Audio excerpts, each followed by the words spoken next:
Why don't more infant formula companies use organic, grass-fed whole milk instead of skim? Why don't more infant formula companies use the latest breast milk science? Why don't more infant formula companies run their own clinical trials? Why don't more infant formula companies use more of the proteins found in breast milk? Why don't more infant formula companies have their own factories instead of outsourcing their manufacturing? We wondered the same thing. So we made ByHeart, a better formula for formula. Learn more at byheart.com.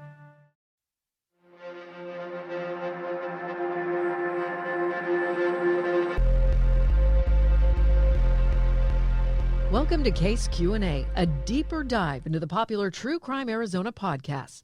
Our focus this episode, the cold storage killer, a woman's body found in a freezer. I'm your host, Kris Pickel, joining you for a discussion with the journalists behind the True Crime Arizona podcast, reporter Briana Whitney and producer Serjio Hernandez. And guys, this has to be one of the stranger cases, the way this unfolds. Let's go over the facts of the case first. Everything's weird about this case, and I think this is why it's one of our most popular podcast case episodes. But it's 1994, and there was this couple from Phoenix who owned a paint supply business. They were up in northern Arizona in Prescott Valley for a swap meet where they, trade and buy paint supplies, and they made a deal with this man to make a trade. And so he didn't live very far from the swap meet. They drove to his house with him, and he had said he had moved here from California about 6 months prior.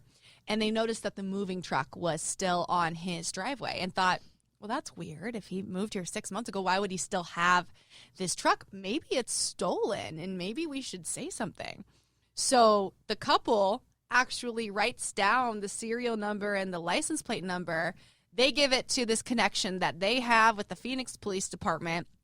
That turns into a whole ordeal because when investigators go back out there, they find a freezer in the back of the truck and find a woman's naked, frozen body inside. And they didn't have any indication when they were opening the freezer. They thought it was going to be something else because there were cords going out. What did they think it was going to be? They thought it was maybe going to be a meth lab. Yeah, at that time in the early 90s, there was meth labs everywhere.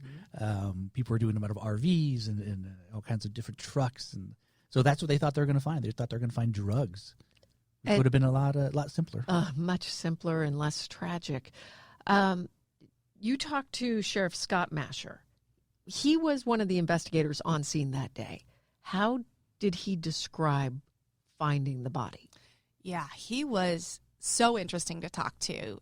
He is the Yavapai County Sheriff now, but at the time he was a younger detective. And he said they couldn't believe what they had found.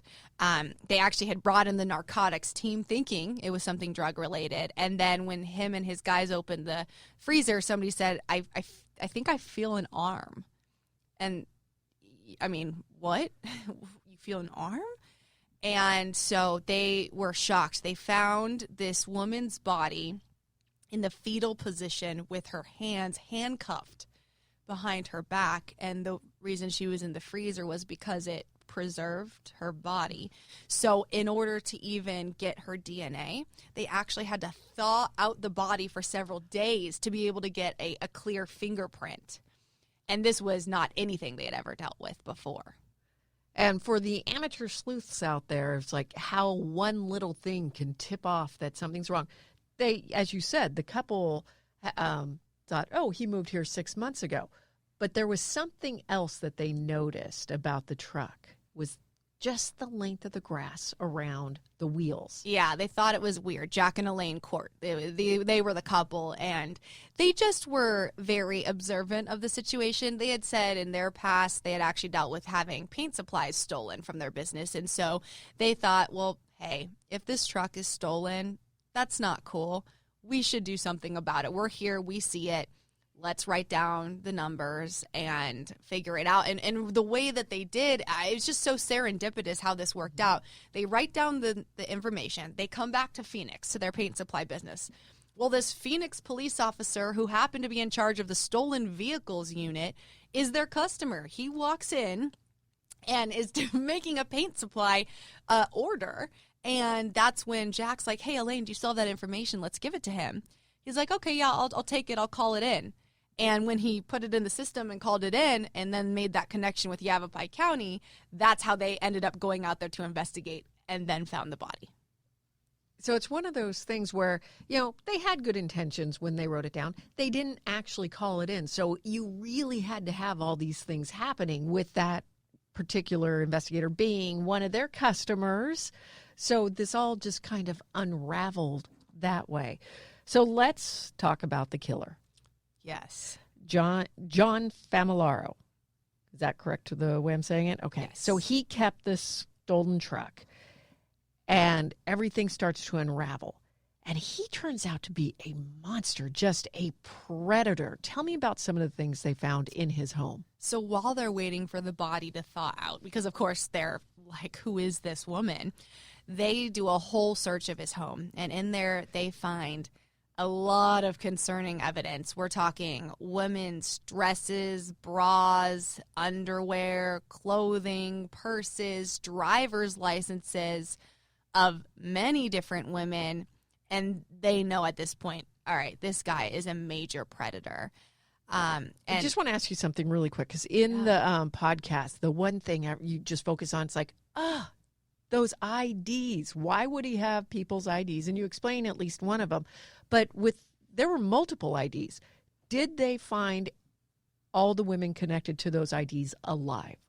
Yes, they did. They tracked down a lot of these women who had concerning stories to tell about dating or being with John Familaro. Things like he tried to kill them and they ran away and left their purse in the car, or he was very abusive and things like that. So yes, thankfully they did find all of these women alive, but there were still a lot of unanswered questions in the house because it seemed as though he enjoyed these trophy items from his predatory activities. Did you guys go up to Prescott Valley?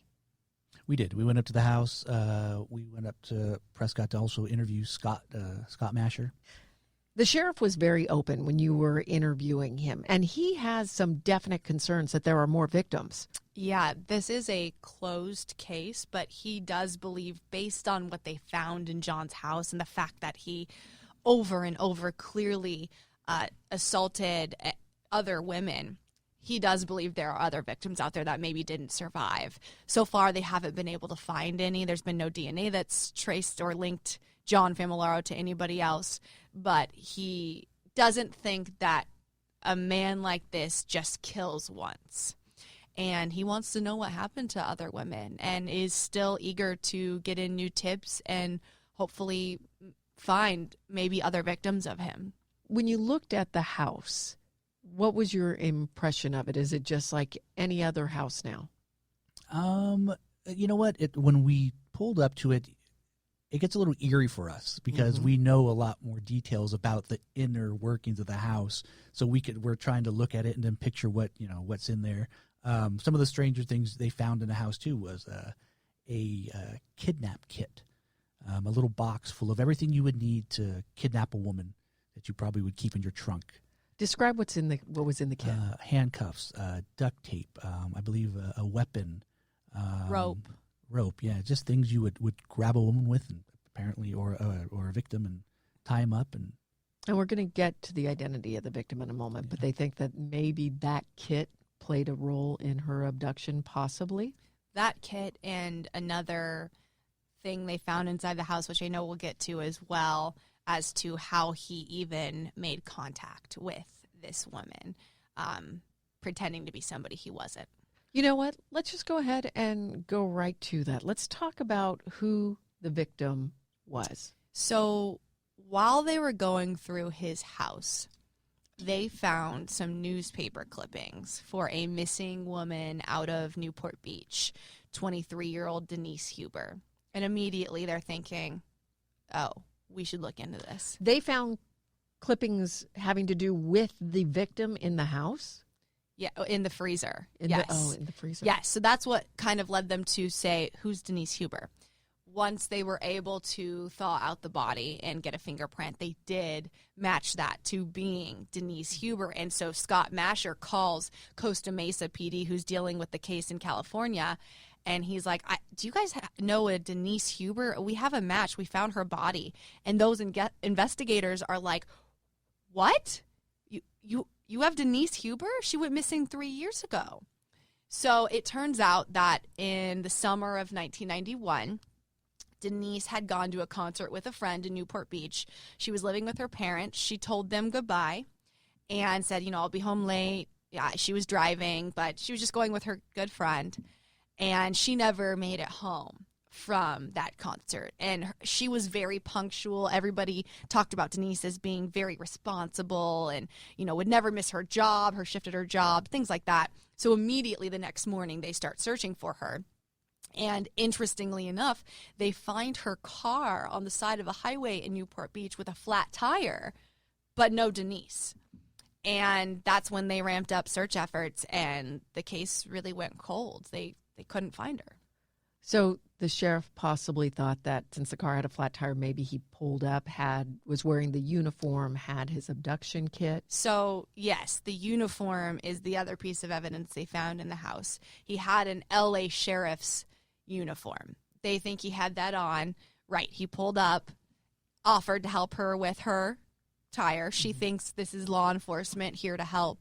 And then he abducted her and took her to a storage shed and killed her. And they had a pry bar and a hammer. This is that evidence that you were talking about inside the house. Yeah, they found a pry bar and a hammer that both had old blood and like skin tissue on it that they were able to match to Denise's. So they believe that's how she died. As she was sexually assaulted, but then it was the blows to the head that killed her. When you were talking to the sheriff, did he talk much about that day when they were actually interrogating him after they found the body, what it was like that day? What was the killer's demeanor? What was he doing? What was he saying during all this? Not much. Sheriff Masher said that he wasn't saying anything. He said that he really wouldn't talk and still hasn't to this day. So we're going to talk about something that happened to Denise's parents later, but were they ever able to figure out why he kept her body? Did he admit to anything? No, they still don't know that, other than thinking because he kept all these driver's licenses and other trophy items that he was keeping her body as a trophy of his killing. There's a lot of weird things in the house. I mean, along with all the possible trophies, there was a basement with a dugout hole, which the police dogs actually went to thinking they smelled a decaying body. But when the police dug it up and looked under the plywood, they didn't find anything. That's what you guys refer to as the dungeon. That's what a former girlfriend of John Familaro's told investigators he referred to it as. So that's creepy. So is this an actual room? Is it a pit? What did they say? How did they describe this? Yes to both. It was the basement, and the basement had a large piece of plywood laid across the floor, but kind of, from the pictures I saw, kind of sunken in, so it was like level with the ground. And then when you lifted up the plywood, there was a large hole. When they searched it, they didn't find anything in it besides the dogs being led to it. So incredibly creepy, but no indications of what the room was used for. Correct. Everything was incredibly creepy. I mean, you add everything up, a dungeon, handcuffs, clothes. Yeah, it's just, the whole thing seemed like a horror movie. show. Yeah, awful. Is he on death row now? He is in California, and he's still there. The likelihood of him actually being put to death is low, just because California doesn't execute often. But yes, he admitted to it, so there was no trial. He claimed he was guilty, but wouldn't talk about it, and is still on death row to this day. And I did write him a letter to try to talk to him, but I never got a response back. But you did talk to Denise's parents. I did. Yeah, they actually live, I believe, in South Dakota now. And did they have any trepidations about answering your questions? No, you know what? They were so nice. Immediately when we found them in the database and I called her mom, my own, she was so sweet. And I think for them it was, wow, people still remember Denise? yeah, we'll talk about her, because I think that's always their fear, is that their daughter would be forgotten. And all these years later, they actually almost found it honorable that we were going to do a story about her again, and maybe help people's memories come back to life with who she was. In listening to your interview with her parents, it's one of those heartbreaking moments, because they talk about the night she disappeared, and it's like what every parent feels every night before their child goes out. You're like, oh, you're going out and you're saying you're going to be out late, be safe. And then you hear the dad talk about how even before they found her body, they knew she wasn't going to come home, because if she could have, she would have, but he still looked around for her every day. And you hear the heartbreak in her voice. But what's so interesting is that they ended up getting some closure years later. Yeah, this is a wild story. And I didn't know this either before I called them, right? I was just calling them, hoping to talk to them about what happened. And they were like, did you hear about the letter? What letter? And they're like, we still have it. We still have it. So they go to find this letter. Well, turns out, gosh, maybe at this point, only 4 or 5 years ago, they received this letter in the mail from a friend of John Familaro's, who says he has more information about why John may have targeted Denise, and asked them to give him a call. So, of course, Ione and Dennis give him a call. And he tells them more about this girl that John had been dating right before Denise's abduction and killing. Apparently, that girl had broken up with him, and he was very angry about it, which doesn't surprise me given his track record of how he handled things. But this girl broke up with him. He's angry. And this friend said that Denise looked just like this ex-girlfriend. And not only that, same hair color, same haircut, but they also had the same make and model and color of car. So the friend thinks it's one of two things. Either John thought that Denise was his ex-girlfriend on the side of the road and thought, I'm going to kill her, or seeing Denise look like this ex-girlfriend and having those memories come back and seeing the same car was enough to set him off. And it was the opportunity of finding her stranded on the side of the road. Correct. And I don't think that makes this any better, but for Ione and Dennis, They took comfort in this. they did, Yeah. because they always said, why our daughter? Why Denise? She was this great girl and she did nothing wrong. What would have made him stop to do this to her? And I think that for them, this was enough of an answer to at least have some closure as to why. Did they ask the friend why he waited so long to contact them? I don't remember what they told me on that. When you deal with a story like this, there's that realization that there's just evil people out there waiting for the for the opportunity to commit a crime.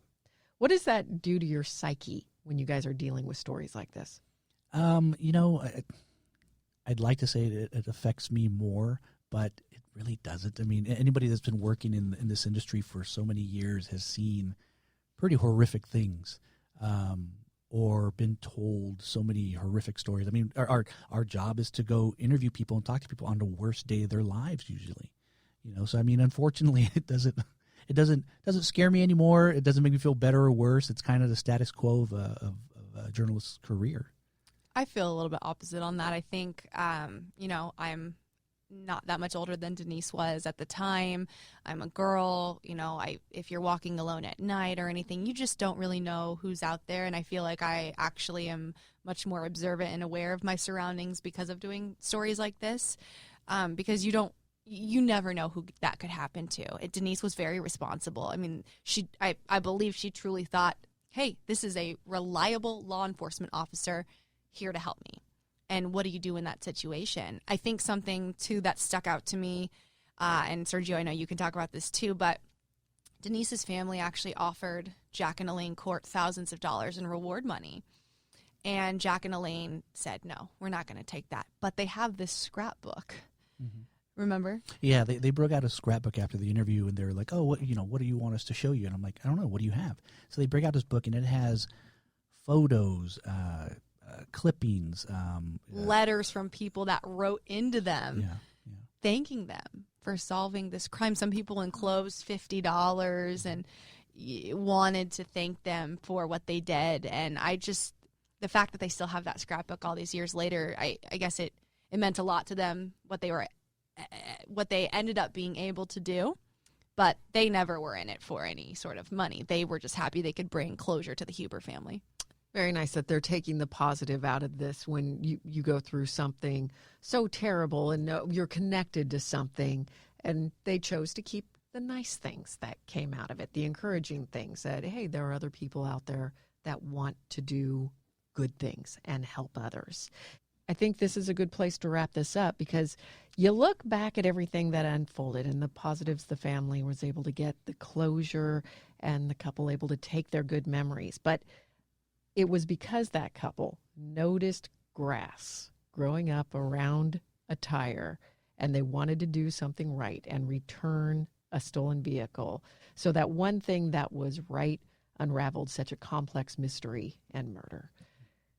So on behalf of Briana, Sergio, and myself, thank you for joining us for this episode of Case Q&A, a discussion of the True Crime Arizona podcast.